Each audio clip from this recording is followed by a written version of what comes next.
Good evening, Dr. Rupali. Good evening, everybody. Yes, sir. Good I evening. think we will start. So today the topic of discussion in this clinical medicine series is approach and management of acute kidney injury. This is a very important topic, and we encounter these patients day in and day out in our medicine practice. So we have Dr. Rupali Malik, who is Professor of Medicine at Vardhan Mahavir Medical College and Safdarjung Hospital, New Delhi, and she will be dwelling into the important topic of acute kidney injury and approach and management. So over to you, Dr. Rupali. Thank you so much for being there, and all the best. Thank you so much, sir. So at the outset, I'm extremely thankful to our organizer, course director, Dr. Anupam Prakash, sir. And today I would be discussing with you all the diagnosis, approach, and management of acute kidney injury, which is a very, very relevant clinical topic. So what is acute kidney injury? Acute kidney injury this term has now actually replaced the term renal failure. And it is a clinical syndrome in which there is acute decrease or decline of the renal function leading to accumulation of nitrogenous waste products, and that would be commonly associated with a reduction of the urine output.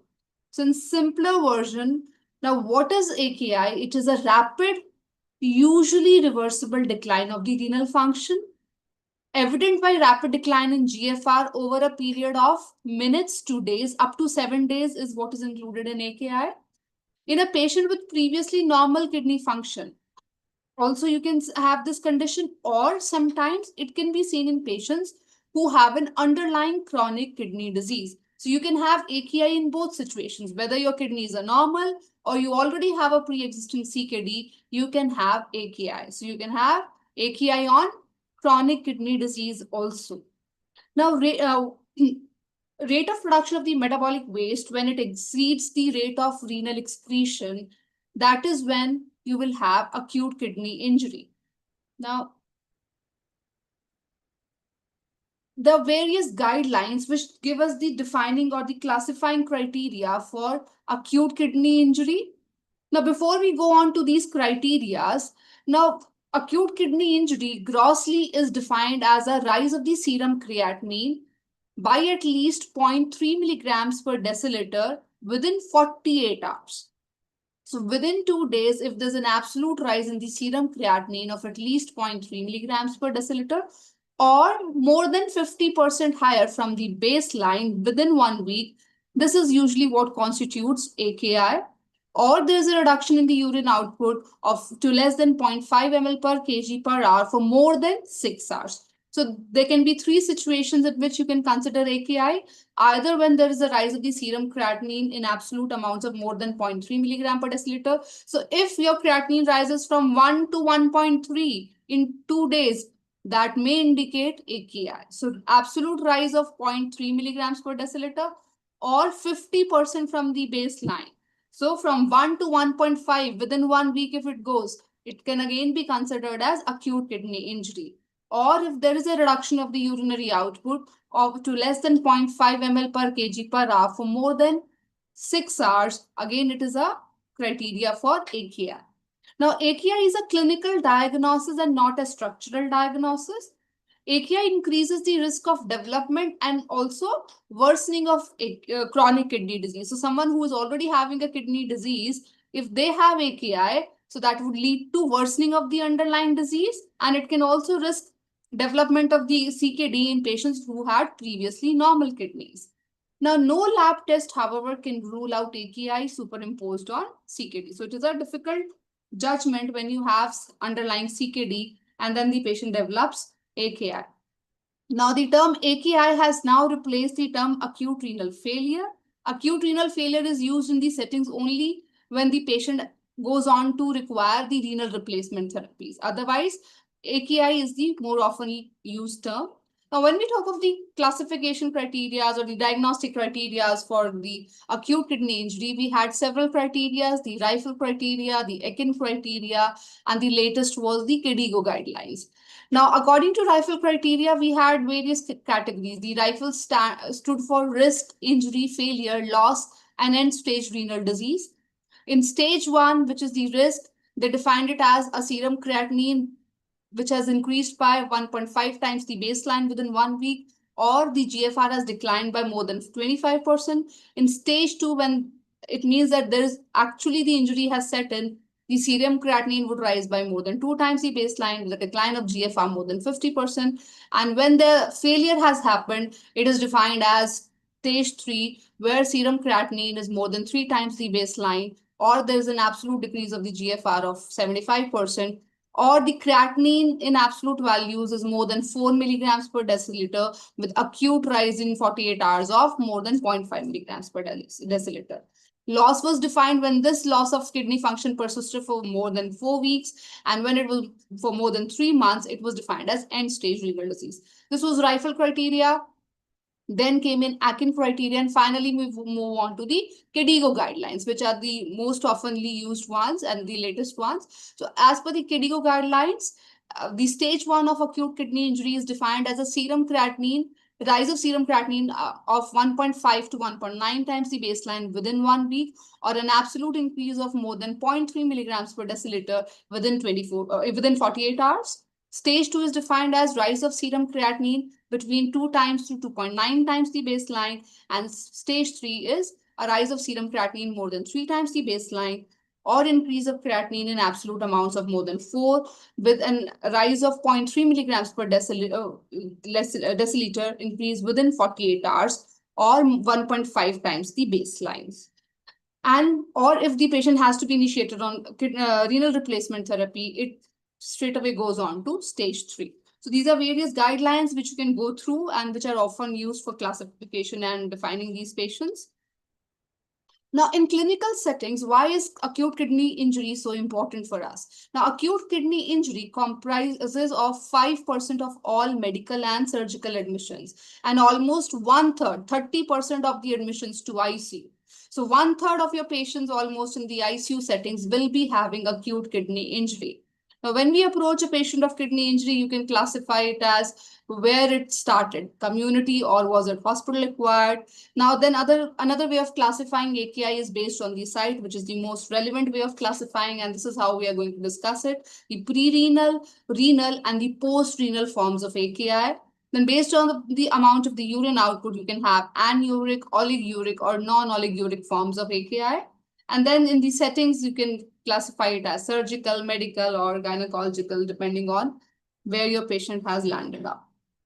Now, this is what is the most important way of clinically classifying acute kidney injury, which is based on the site. So based on the site of involvement, the AKI could either be pre-renal, intrinsic renal, or post-renal acute kidney injury. And the most common out of these 3 forms is the pre-renal form, 30 to 60%. Intrinsic form is around 40%, and post-renal is around 10%, less than 10% rather. So this is another way of just simply depicting the same thing. So AKI, when we talk of, we have 3 forms depending on the site: pre-renal, intrinsic renal, and post-renal. Now, when we talk of intrinsic renal failure, it is further divided based on the structures which are involved in the kidney. Either it could be glomerular involvement, like acute glomerulonephritis, or it could be tubular involvement in the form of acute tubular necrosis, or it could be interstitial involvement in the form of acute interstitial nephritis, or it could be vascular involvement in the form of syndromes like TTP, HUS, or some hypertensive complications. Now, most patients, 85 to 90% patients of your intrinsic renal failure have acute tubular necrosis. So sometimes these terms are used synonymously. So intrinsic renal failure most often means acute tubular necrosis, which can be further divided into various types depending on the cause: ischemic, infective, and toxic.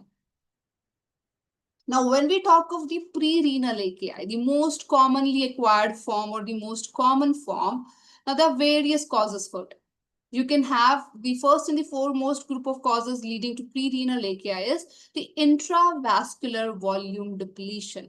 Now, it is very important for us to know the causes and to understand the management of pre-renal AKI, because this is still a reversible form. It is a functional loss. It is a reversible stage. So if you identify these patients and treat them on time, you prevent development of the renal or the intrinsic failure, which is because of the necrosis of tubules, okay, the acute tubular necrosis. So if you do not treat pre-renal AKI on time, it would lead to ischemic acute tubular necrosis and the intrinsic renal AKI. So reversible form will go into the irreversible stage if not treated on time. So we have to have very good clinical suspicion and high index of suspicion for these patients. So now the first and the foremost cause for a pre-renal AKI can be in the form of intravascular volume depletion, which is because of which can be because of various reasons like hemorrhage, or there's an excess of renal fluid loss, or there's an excess of GI fluid loss, there's a skin loss because of sweating, or there is third space loss because of conditions like burns, trauma, then peritonitis, pancreatitis, all these things. So the intravascular volume is decreased in all these situations. Now, another second cause can be the conditions which are associated with volume depletion from arterial underfilling. Now, arterial underfilling can be because of two things, either because of a decrease of the cardiac output or because of a peripheral vasodilatation. So, the second group of patients of pre-renal AKI are the ones associated with either decreased cardiac output or peripheral vasodilation. Now, cardiac output would be reduced in the settings of congestive heart failure, or in patients with reduced ejection fractions, or patients of cardiogenic shocks, which can be associated with acute MI or heart failure and several other reasons. Then patients with pericardial effusions associated with tamponade, patients with massive pulmonary embolism, all of these patients would be associated with decreased cardiac output. And if cardiac output is less of blood will go to the kidneys, less of blood will get filtered, and less will be the urine out. Now, next is peripheral vasodilation, which can occur in the settings of some sepsis, especially the gram-negative infections, because of the systemic inflammatory response, the cytokines which are released, there is vasodilation because of them. Then the use of antihypertensive medications, anaphylaxis, anesthesia, patients with cirrhosis, the hepatorenal syndrome, which we often talk of. The hepatorenal syndrome is a kind of pre-renal functional acute kidney injury. Okay, so there's no damage to the kidneys there. It is a patient of chronic liver disease, but because of this peripheral vasodilation, less of blood goes to the kidneys, leading to a pre-renal AKI. So first group was volume depletion. Second was first was actual volume depletion. Second is decrease in the effective arterial volume because of the decreased cardiac output or vasodilation. And lastly, because of some intrarenal hemodynamic changes. So either if there is afferent arteriolar vasoconstriction or efferent arteriolar vasodilation, both these situations would be associated with a decrease of blood flow to the kidneys. So when we give drugs like NSAIDs, COX-2 inhibitors, drugs like cyclosporin, tacrolimus, or some contrast, radio contrast, or when there is hypercalcemia, all these situations can be associated with vasoconstriction of the afferent arterioles. Whereas when we give drugs like ACE inhibitors, ARBs, they are associated with efferent arteriole vasodilation. So either you constrict afferent or you vasodilate the efferent, both these situations would lead to a decrease in the blood flow through the kidneys and therefore decrease in the GFR. So these are the three major conditions associated with pre-renal AKI. Next, we have the intrinsic renal failure, and I just mentioned that 85 to 90% of the times the intrinsic renal failure is because of the acute tubular necrosis. Now, this tubular necrosis can further be divided based on the causes for it. The most common cause for this tubular necrosis is renal ischemia. Now, this is actually the irreversible stage of the pre-renal AKI. So, any of the conditions associated with that pre-renal AKI, if you don't treat them on time, and the ischemia persists, it would ultimately lead to the damage of the tubular cells, and that would lead to change of pre-renal AKI to intrinsic renal AKI and tubular necrosis. So first cause is renal ischemia. So shock, then post-op, post-surgical post-op in post-op patients with hemorrhage, trauma, gram-negative sepsis, pancreatitis. So all these patients or any condition which is associated with pre-renal AKI can ultimately lead to renal ischemia and intrinsic failure. Now, other than ischemia, what else can lead to tubular necrosis is the toxins. The toxins can be endogenous or exogenous or drugs. Okay. Now, endogenous toxins can be myoglobin, which is formed in patients with rhabdomyolysis, hemoglobin, which is seen in conditions like the transfusion reactions or infections like the acute malarial infection where you have hemolysis. Then you can have patients with endogenous toxins like uric acid hyperuricemia and the acute uric acid nephropathy. Then you can have exogenous drugs like nephrotoxic drugs, the antibiotics like aminoglycosides, vancomycin, amphotericin B, pentamidine, foscarnate, acyclovir, antineoplastic agents like cisplatin, then iodine-containing contrast, organic solvents, ethylene glycol, and several anesthetic agents. So they can all be nephrotoxic. So one-third patients will have these drugs causing tubular necrosis. So almost half will have ischemia, one-third will have exogenous drugs, the rest will have some endogenous toxin. Now, when we talk of intrinsic renal failure, I mentioned it could be because of tubular necrosis, which is 85 to 90%. Then you can have acute glomerulonephritis, acute interstitial nephritis. So when it is acute interstitial nephritis, it can be because of either some drugs or infections. So drugs which can lead to AIN are antibiotics like beta-lactam, rifampicin, erythromycin, ciprofloxacin. Then even drugs like diuretics, NSAIDs, anticonvulsants, allopurinol. On the other hand, infections like several bacterial infections, staph, strep, viral, CMV, EBV, even tuberculosis and fungal infections can affect the interstitium and cause acute interstitial nephritis. Then there were vascular causes like TTP, HUS, hypertension. So in vascular causes, you can have involvement of the large vessels, like you can have renal artery stenosis, thrombosis, embolism, which can be post-op, or because of some other hypercoagulable state or other conditions, patients of, but sometimes there is small vessel involvement, which can be in patients of vasculitis, HUS, then TTP, DIC, toxemia of pregnancy. So blood vessels can be involved, leading to acute kidney injury or interstitium or glomerulus or your tubular necrosis. And lastly, less than 10% patients can have post-renal causes of AKI, which include either bilateral ureteral obstruction, which can be intra or extraureteral. They can have bladder neck obstructions in the form of BP because of benign prostatic hypertrophy or some prostatic cancer, or you can have a urethral obstruction. So this chart simplifies these causes in a simpler manner. So pre-renal cause is intrinsic renal cause and the post-renal cause. Pre-renal, again, to just summarize, hypovolemia, decreased cardiac output or decrease in the effective circulatory volume in patients of CHF, liver failure, impaired autoregulation in the kidneys because of drugs like NSAIDs, ACE inhibitors, ARBs, cyclosporin. Then intrinsic failure is further divided into glomerulonephritis, tubular necrosis, interstitial nephritis, and vascular causes, which we have already discussed, and the post-renal ones. Okay. Now, when we approach a patient, so what are the key points in diagnostic approach to a patient with AKI? So, as always, the most important is careful history, physical examination, excluding and or correcting both pre-renal and the post-renal causes. You have to assess the urine outputs daily, and because based on the urine output, you can further classify them into oliguric or the non-oliguric forms. The prognosis is much worse in the non-oliguric forms. The AKI versus CKD. Now, it is sometimes very difficult in clinical practice to differentiate whether the patient has just AKI or they have AKI on CKD. Okay. So whether the patient already had some kidney disease on top of that, they have developed AKI, or it was absolutely normal previously. It is very difficult to differentiate at times. Though if you have some early reports of serum creatinines before 3 months, if they've ever got themselves tested, that can help.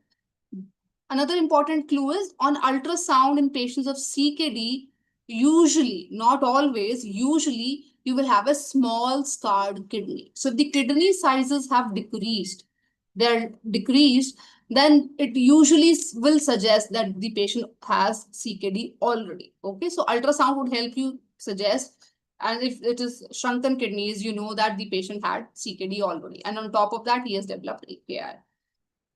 And some other clues for CKD could be presence of the normocytic normochromic anemia, hyperparathyroidism, peripheral neuropathy, presence of the broad waxy cast in the urine. Why do we have broad cast in CKD? Because the tubules, they dilate because of fibrosis. So whatever cast will form, they are broad. So broad casts are usually a pathognomic finding of CKD. Then blood urea levels may be usually more than 300, and blood urea nitrogen more than 140. So right from beginning, if the blood urea is more than 300, it is more likely indicating of an underlying CKD along with AKI. And creatinine levels more than 13.5. So suddenly, if the creatinine is more than 13.5, all these things, they usually favor chances of underlying CKD along with AKI. Okay. And a relatively well patient passing normal volumes of urine. So all these will favor CKD more than just AKI. Okay.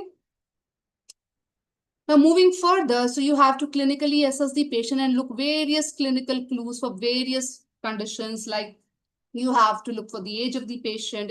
If it is an old patient, has history of some renal transplant, then chances of AKI are more. In males also, the chances of AKI are more. In pregnant females or in postpartum females, because of hyperemesis or conditions like HELLP syndrome, chances of AKI are more. Any patient complaining of abdominal pain, vomiting, diarrhea, polyuria, hemorrhage, poor fluid intake, all these things would also indicate towards a setting of pre-renal AKI.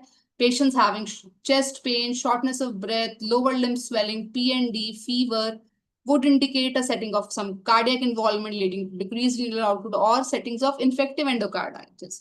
Infective endocarditis can also send embolize to kidney, leading to some infective complications in the kidney, some embolic infective complications in the kidney and leading to AKI. So infective endocarditis is again important. Patients with chronic alcoholic history of chronic alcoholism, jaundice, abdominal distension will indicate towards the presence of some liver disease or pancreatitis and then associated kidney involvement, mostly in the form of a pre-renal AKI. Patients with nephrotic syndrome would have history of facial puffiness, smoky, frothy urine. So all these clues need to be looked for and asked for.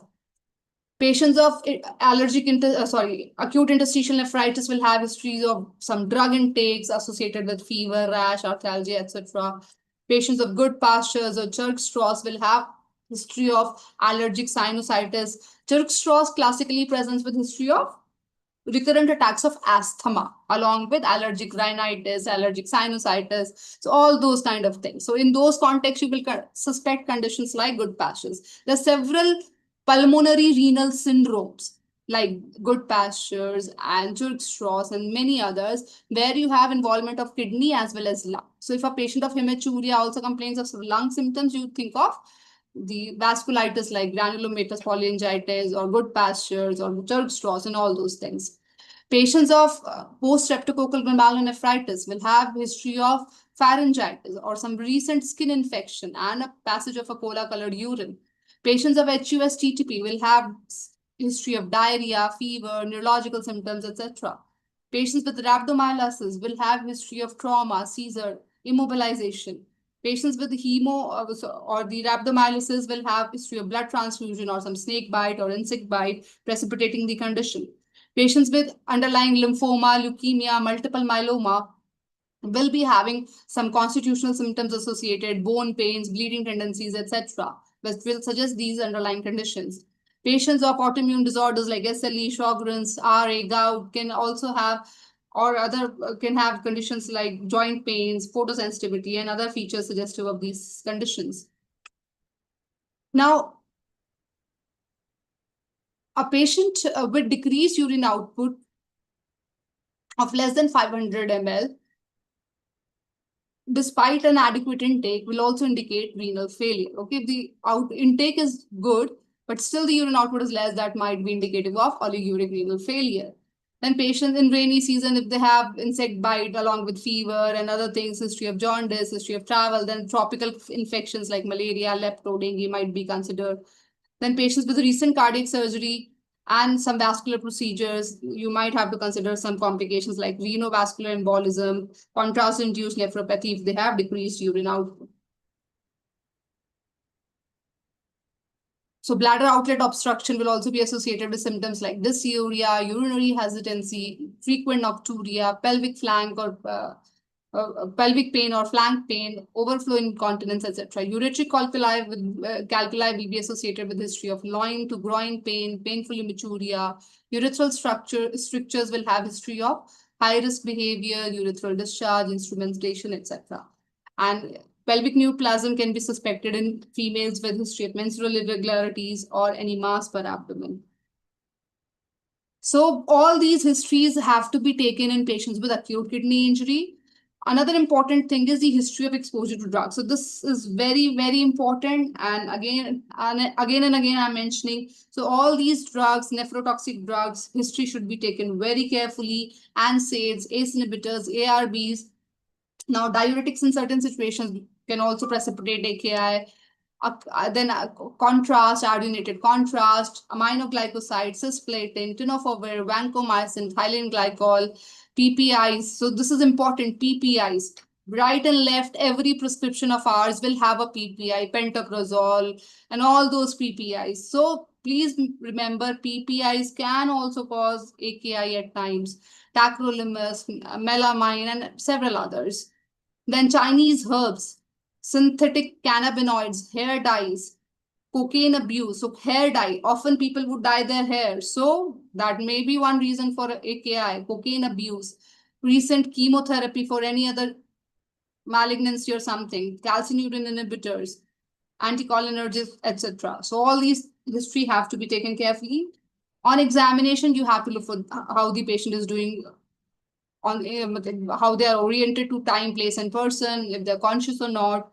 Hydration has to be checked in properly by looking at the skin turgor, the mucous membranes, look for the BMI of the patient, also all the general physical findings like pallor, icterus, cyanosis, clubbing, lymphadenopathy, indwelling catheters have to be looked for.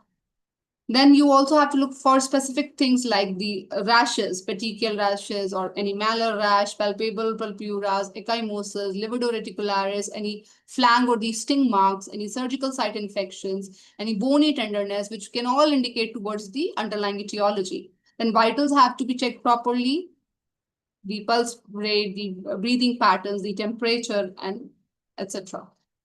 Systemic examination has to be done carefully. Especially you have to look for the signs of congestion. So volume overload in the lungs has to be looked for carefully. Then signs of any effusion, pneumonitis also are to be looked for. In patients with fluid overload, they can have pleural effusion also, pericardial effusion also, ascites also. So you have to look for signs of fluid overload. That is one important thing. Renal anger tenderness should be looked for. If the bladder is distended or not, you need to check. Then only you will know if there's any obstructive pathology leading to AKI. Then you have to look for palpable kidney and pelvic masses. Look for bowel sounds properly. Any organomegaly. All these things have to be checked for.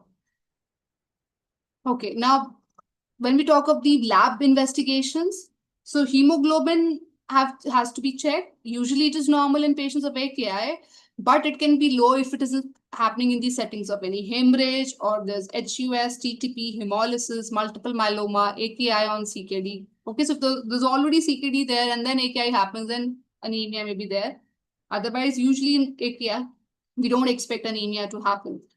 And if there's malignancy with associated hematuria, then also hemoglobin levels can go down.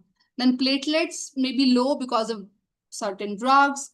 Then conditions like HUS, TTP, HELLP syndrome, they may all be associated with low platelets, even infections, tropical infections, patients of CLD with hypersplenism, patients of DIC, several viral infections can all also have low platelet count. So platelets can be low in settings of AKI in certain situations. Then WBC count can be high or low. You can have leukocytosis in sepsis, or you can have even leukopenia in sepsis. And leukemias can also be associated with leukocytosis, leukopenia, etc. Eosinophils may rise in patients with interstitial nephritis or arthromembolic diseases or conditions like Turk straws, etc. Reticulocyte count would be high in patients with hemolysis.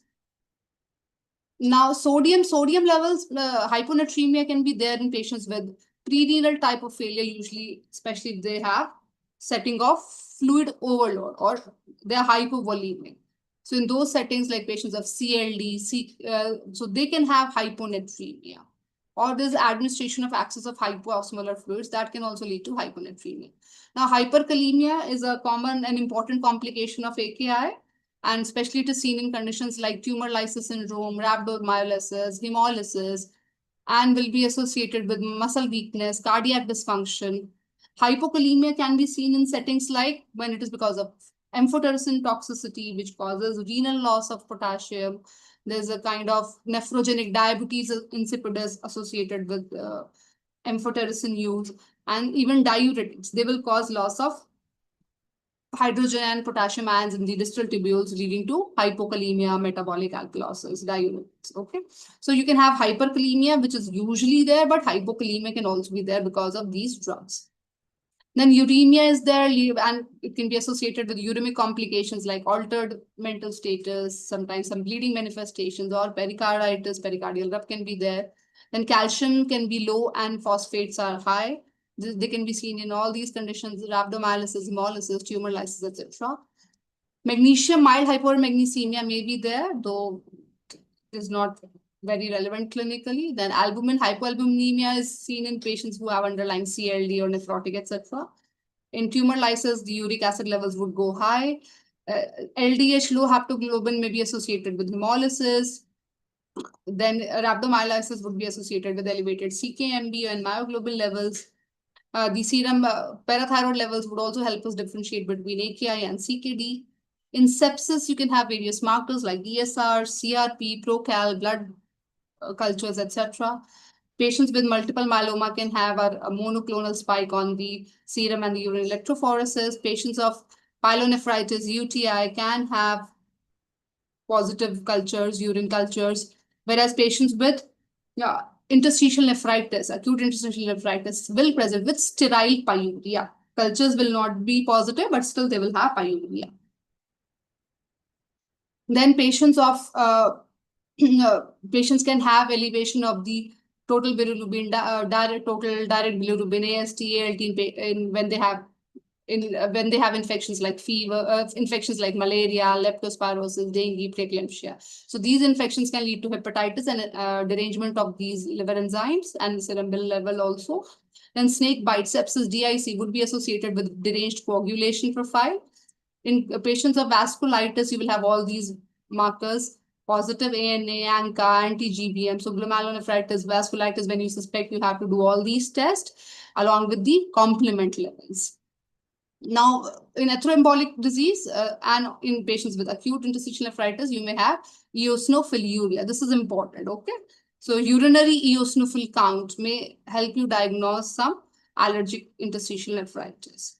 In HUS-CTP, ADAM TS levels are low, though they're not usually available for testing, but they can be done if suspected. Okay, so moving further, one most important aspect that we need to learn in patients of AKI is to differentiate between pre-renal and intrinsic renal failure. This is the most important concept because pre-renal is a reversible condition, whereas intrinsic renal failure is an irreversible condition. So we have to differentiate so that we can treat pre-renal failure timely and prevent development of intrinsic renal failure. So pre-renal failure and renal failure can be differentiated based on the history. So pre-renal will be seen in settings of volume loss and a reduced cardiac output, as we have already discussed, whereas the intrinsic is more often seen in patients who have exposure to nephrotoxic drugs, some hemodynamic changes, and also long-standing pre-renal failure. So clinical presentation also in pre-renal, so either there's hypotension or there's volume depletion. In intrinsic renal failure, no specific sign and symptoms. It will depend on the etiology actually. Now, lab studies can often help us differentiate the two. And one most important marker that we use to differentiate the two is FeNA. FeNA, I hope you would have all heard, fractional excretion of sodium. So fractional excretion of sodium is less than 1% usually in patients of pre-renal failure, while it is more than 1% in patients of intrinsic renal failure. Now, what is FeNA? Now, the normal work of the renal tubules is to reabsorb sodium. And in normal individuals, if the tubules are normal, more than 99% of the sodium is reabsorbed and only less than 1% is excreted.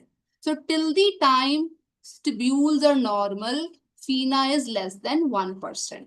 Okay, so in pre-renal failure, where tubules are still normal, the problem is decrease in the blood volume coming to the kidney. The tubules would rather hyperfunction. So their FeNA is expected to be less than 1%, like normal individual. But if the tubules are damaged, then FeNA would become more than 1%. Another important thing is never check for FeNA if the patient is on diuretics already, because diuretics would themselves increase the excretion of sodium. So FeNA would always be high in patients who would be on diuretics. Another important thing which differentiates is the blood urea nitrogen to serum creatinine ratio. So Bun to creatinine ratio of more than 20 is usually seen in pre-renal failure, while in intrinsic renal failure it is less than 20. Now, why is it so? Because in pre-renal failure, as I just mentioned, the tubules are normal, rather hypofunctioning to overcome the volume, the loss of volume which is happening. So they're trying to absorb more and more. So this hyperfunctioning tubule, and one of the functions associated is urea recycling. So that somehow leads to much higher levels of urea compared to creatinine in patients with pre-renal failure. So in pre-renal failure, the ratio is more than 20. Intrinsic, it is less than 20. Now, the sediments may differ in patients of pre-renal failure. You can have just hyaline cast, which can be seen in the normal individuals also.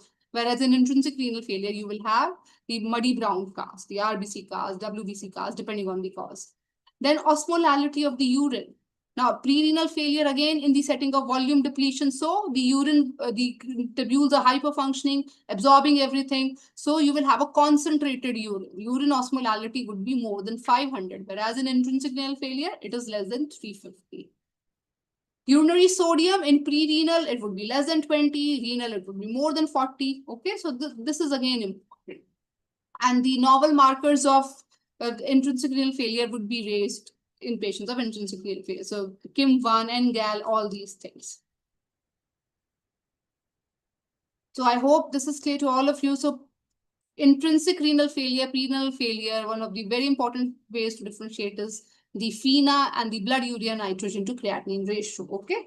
So in pre-renal AKIs, it is usually high, usually 20:1, more than 20:1, especially in causes like GI bleeding, systemic corticosteroid sepsis, increased production, increased protein intake, etc. But this blood urea nitrogen to creatinine would be less even in setting of pre-renal failure if the protein intake is less, which is obvious. If protein ही नहीं है, तो urea production would be less. Or if there is liver disease. So in both these situations, blood urea nitrogen to creatinine ratio would be less even in patients of pre-renal AKI. Then creatinine to Bun ratio, creatinine can even be higher than blood urea nitrogen in conditions where there is muscle breakdown, like in rhabdomyolysis. So these are some important points to remember. Now, based on the urinary volume, we can have oliguric failure and anuric failure. Usually it is oliguria that we see, which is less than 500 ml per 24 hours, some say 400 ml per 24 hours, and it can be seen in ATN, in pre-renal AKI, acute interstitial nephritis, etc. In patients with urinary obstruction, there can be wide variation in the urinary output. Okay, in obstructive type of urinary failure, output may vary. Sometimes it may, because sometimes the obstructions are partial, so it could be less, more, and also in settings of obstruction, stones, there is induction of nephrogenic diabetes insipidus. There's stimulation of ADH release, which again then causes an increase in output. So in obstructive type of renal failure, the urine output would vary. But what is most important and associated with worst outcome is the anuric type of AKI. And anuria, that is urine output of less than 100 per 24 hours. So it is not zero, it is less than 100, anuria. It can be seen in conditions like obstructive uropathy. So sometimes when there's very massive and complete obstruction, then you can have anuria, or this bilateral acute vascular catastrophic events like renal vein, arterial vein occlusion, complete occlusion, or there is renal cortical necrosis. In patients of shock, it can happen. In patients with hemolytic uremic syndromes or patients of glomerular basement membrane disease. So please remember this. So anuria indicates very bad prognosis, and classically it indicates renal cortical necrosis. an irreversible condition.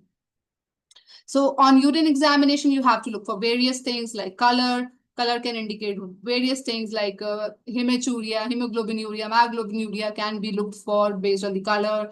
Bilirubin excretion can be seen. Then in crystal excretion, especially the uric acid crystal, if they're excreted too much, then the color can become pink. Then there is one PUBS syndrome, PUBS, purple urine bag syndrome, which is usually seen in patients who have long-standing catheterization. So the organisms like E. coli and certain others, they convert the uh, tryptophan in the urine to some indole, which gives the purple color. So this can be seen in these patients. Then turbidity can be indicative of UTI. Then you can look for odor also in the presence of urinary ketones. It is a sweet odor, whereas in ammonia, which is suggestive of UTI, it is usually a pungent odor.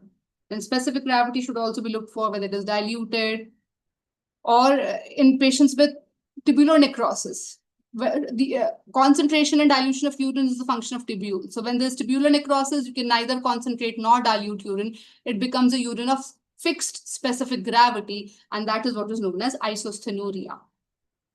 Then in contrast, the patient-induced nephropathies, the specific gravity is usually higher.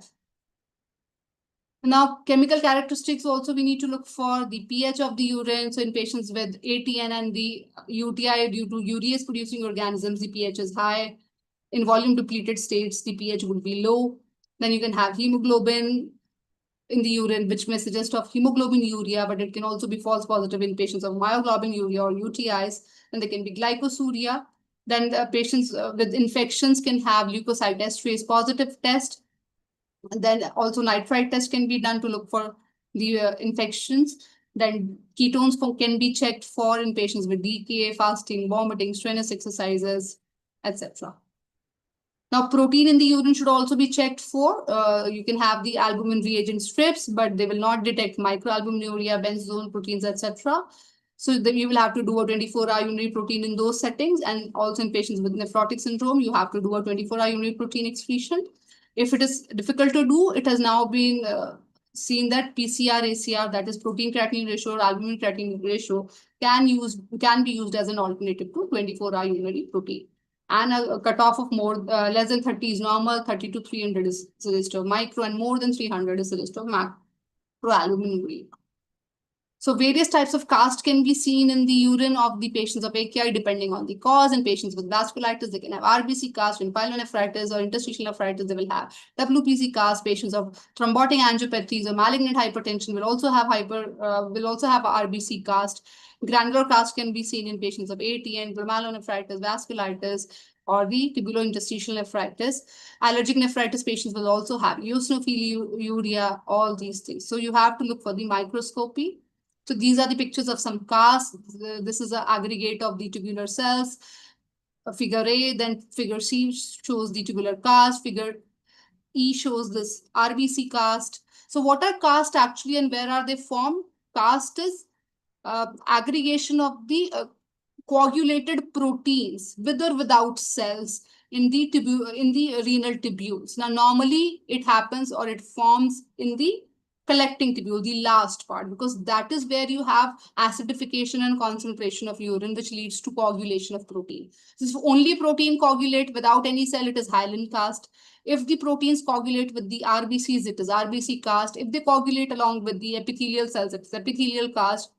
If they coagulate along with the WBCs, it is a WBC cast. So depending on what is coagulating along with the cells, you have different types of cast. And if only cellular debris is there, no original cell is identified, it is called as the granular cast. The last figures are showing the presence of some crystals. So this is FeNA, which I have already discussed. So FeNA is usually less than 1% in pre-renal, whereas it can be high in patients of pre-renal, with exceptions of like diuretic use, which I just mentioned. So if a patient of pre-renal AKI is on diuretics, they will have high FeNA. Okay. So ultrasounds are also important. Usually the size of a kidney is expected to be normal in a patient with AKI, but it can be enlarged if there is interstitial nephritis and some infiltrative disorder. Also, it can be enlarged in certain settings of CKD like diabetic nephropathy, some patients with polycystic kidney disease, some infiltrative disorders, and also in HIV patients. Now, kidney biopsy can be considered in patients where you consider glomerulonephritis, vasculitis, interstitial nephritis, myeloma, TTP, etc., or allograft rejection. Otherwise, usually it may not be required. The novel serum markers like TIM1, NGL, TIMP2, all these things can be used for early detection of AKI, especially in the critically ill patients, because as this figure suggests, the rise of creatinine would be much later, and these novel markers can be detected at a much early stage. Okay, so they help in early diagnosis of AKI, especially in the critically ill patients in the ICU settings. Now, there is one thing known as furosemide stress test, though this is not usually done. This is sometimes done in ICU settings to look for the response, urinary response to furosemide, which will help us in predicting the need for dialysis. So patients who are not able to produce more than 200 ml of urine within 2 hours of IV furosemide at a dose of 1 to 1.5 milligram per kg, they strongly predict the need of dialysis and progression to AKI. So if they do not respond to this furosemide challenge, that means it is more likely that the patient would become dialysis dependent or would require dialysis. So lastly, management of AKI. First, you have to do the non-dialytic management of AKI. You have to have some general measures and treat the specific causes and the complications. And if not, then finally we move on to the dialysis. Now, when we talk of the general measures of management, you have to optimize the hemodynamics, the systemic and the renal hemodynamics through fluid resuscitation and judicious use of vasopressors. You have to eliminate any nephrotoxic drugs. You have to have a careful attention to the dosage and frequency of administration of the drugs, whatever drugs the patient is on. You have to monitor the vitals and the urine output daily. And as and when indicated, you have to start the renal replacement therapy. In pre-renal AKI, you have to replace the fluid and you have to withdraw drugs like NSAID, ACE inhibitors, ARBs. If there's severe acute blood loss, you have to supplement with the packed cells also, packed RBCs also. It is the isotonic crystalloids which are usually preferred, but in patients with burns, pancreatitis, sometimes colloids may also be needed. And optimization of the cardiac function is also very important. So as we know, one very important cause for pre-renal AKI is decreased cardiac output. So inotropic agents, preload, afterload reducing agents, antiarrhythmics, mechanical aids, whatever is indicated as per the cardiac condition, you have to take care of it. Then in patients with post-renal AKI also, for the prompt relief, you have to identify the obstruction and then you have to put either a transurethral or suprapubic catheter. If there are strictures or a functional bladder obstruction, and if some patients would also require the percutaneous nephrolithotomy or the urethral stent placements if there are some stones obstructing. So, and there's usually diuresis once the obstruction is relieved. So you have to monitor vitals and electrolytes carefully in this diuretic phase. And after that, when in rare cases, severe polyuria would persist because of the tubular dysfunction. Now, in intrinsic AKI, so you have to manage the specific cause. For sepsis, you have to give antibiotics, fluid resuscitation, vasopressors, glomerulonephritis, vasculitis need to be treated with immunosuppressive agents, plasmapheresis, etc. For allergic nephritis, you have to discontinue the offending drug. For rhabdomyolysis, you need to give aggressive fluid therapy.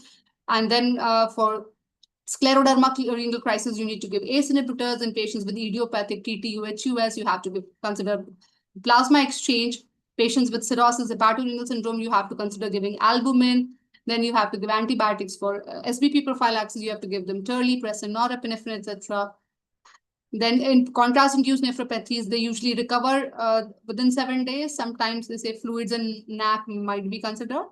For snake bite associated AKI, you have to give anti-snake venom, treat the local infections. For tumor lysis syndrome, IV fluids, alkalinization of the urine, allopurinol or other uric acid lowering agents along with diuretics are to be considered. For complicated malaria, you have to give the IV artesunate, transfusions, dextrose as required. Leptospirosis would be treated with antibiotics. For hemorrhagic dengue syndrome, again, you have to give the supportive measurements. Okay. So this we have already considered. So all these drugs need to be taken care of and removed in patients with AKI, aminoglycosides, amphotericin B, ACE inhibitors, antivirals like acyclovir, NSAIDs, cisplatin, calcineurin inhibitors, lithium, etc. Now some patients would also be having fluid overload. Okay, though prerenal usually is associated with decrease of the fluid intake, because of volume depletion. But sometimes when there is peripheral vasodilation, patients might be associated with fluid overload. So there you have to look for the signs of congestion in the chest. And if so, you have to give them treatment with loop diuretics. And the pulmonary edema needs to be managed. All these drugs have to be removed. This we have just discussed. Now, hyperkalemia is a very important complication and needs to be managed. You have to stop drugs like beta blockers, potassium sparing, diuretics, ACE inhibitors, ARBs. You have to treat hyperkalemia with insulin dextrose, drip. You have to give soda bicarb and other things as and when required. For hyponatremia also, you have to give them water restriction. Sodium restriction may be required in certain situations. The water restriction is what's more important. In hypernatremic patient, you have to treat the water deficit with free water orally and also dextrose and water IV to correct the sodium at a rate of 8 to 10 millimoles per liter. Hyperphosphatemia needs to be taken care of, especially in patients with rhabdomyolysis, tumor lysis syndrome, etc. It can lead to hypocalcemia, so you have to treat with phosphate binders containing calcium.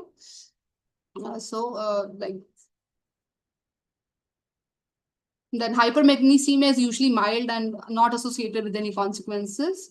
Hyperuricemia has to be treated with fluid management. For hypocalcemia, you have to give calcium gluconates if required. And hypercalcemia also may be there in patients who are having rhabdomyolysis. So that would again need treatment accordingly. Acid-based disorders would also be seen because kidney is actively participating in the acid-based disorders. It is excreting acids and absorbing bases. So in patients with kidney failure, you will have decreased generation of bicarb and failure to excrete the ammonium ion. So it would lead to acidosis. So this has to be managed. Lastly, nutrition is one very important aspect of patients of AKI. So if they're not in a catabolic stage, you have to give them the routine 0.8 to 1 grams of protein per kg per day with a total energy intake of 20 to 30 calories per day. But if they're in catabolic state or requiring the CRRT, then you have to give a higher amount of protein, 1.7 gram per kg per day. So if it is continuous renal replacement, which is being required. Okay, now what are the indications to give renal replacement? You have to consider renal replacement if there's refractory hyperkalemia, refractory volume overload, refractory metabolic acidosis, patients who have toxic ingestions or uremic complications. The renal replacement can be in the form of intermittent hemodialysis or the continuous renal replacement therapy, or the intermittent forms like the SLED or prolonged intermittent renal replacement therapy. And if nothing is available, peritoneal dialysis may also be considered.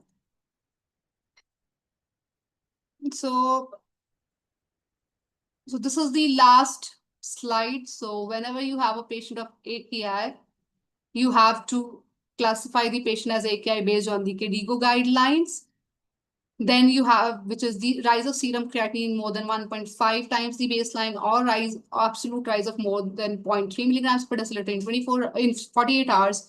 Then you have to do a kidney ultrasound to look for an obstructive cause. If there, treat accordingly. If no obstruction is there, you have to take proper history, physical examination, lab test, look for the urinary sediments, and suspect either a pre-renal or an intrinsic renal cause. If it is a pre-renal, first you give the IV fluid challenge. If it is responsive, you will maintain it. If it is non-responsive, then you consider as a intrinsic renal failure. Then depending on the cause of intrinsic renal failure, you have to further manage the patient.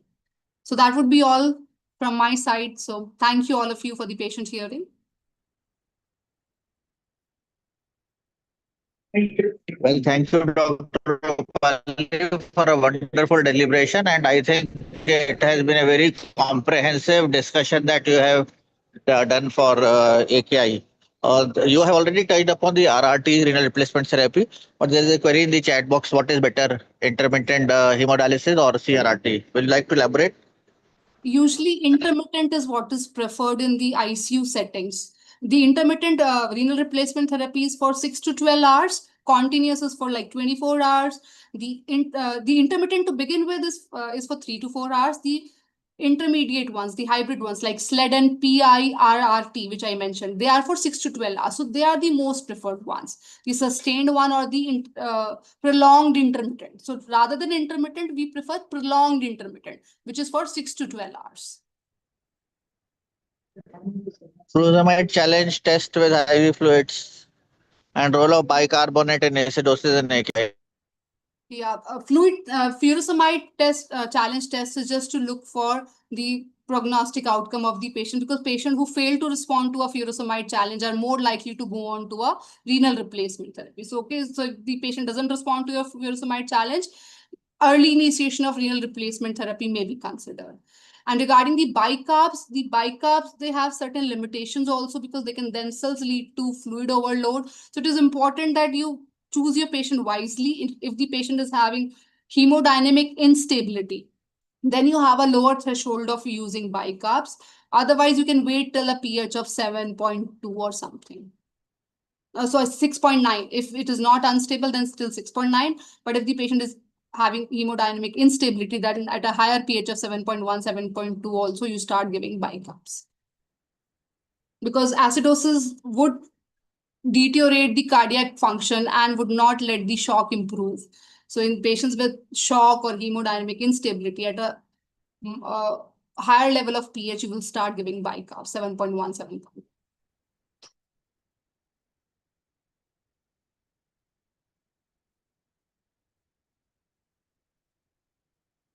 Madam, in furosemide challenge test, we will give furosemide along with IV fluids, madam, or only furosemide, madam? No, furosemide along with 200 ml of fluids. Madam, what is the role of sevelamer, madam? If phosphate is elevated, what is the dose, madam? We will start. Yeah, actually, sevelamer is a non-calcium containing phosphate binder. So in settings where you expect hypocalcemia, along with the raised phosphate levels, you will give them phostat, which is calcium containing phosphate binder. But if you expect that the calcium levels are normal, then you will give them sevelamer, which is a non-calcium containing phosphate binder. So usually in the setting of CKD, we prefer nowadays giving sevelamer, because already we are supplementing calciums. So most of the patients of CKD would already be on too many calcium supplements. So they don't have deficiency of calcium. In this situation, if you give calcium containing phosphate binders, calcium would further increase and would lead to the complications of adynamic bone disease or suppression of PTH. So when the calcium levels are normal or high, you don't have to give them calcium containing phosphate binders like phostat. Then you give them sevelamer. Otherwise, you give phostat, which is a much cheaper version. Thank you, madam. Well, thank you. I think there are no more queries. And thank you, Dr. Rupali, for a wonderful session once again. And thank you, participants, for making it interactive. I think we will call it a day. Thank you. And look forward to being with all of you next week. Thank you. Thank you, Dr. Rupali. Thank you, participants. Thank you, Bye sir. bye.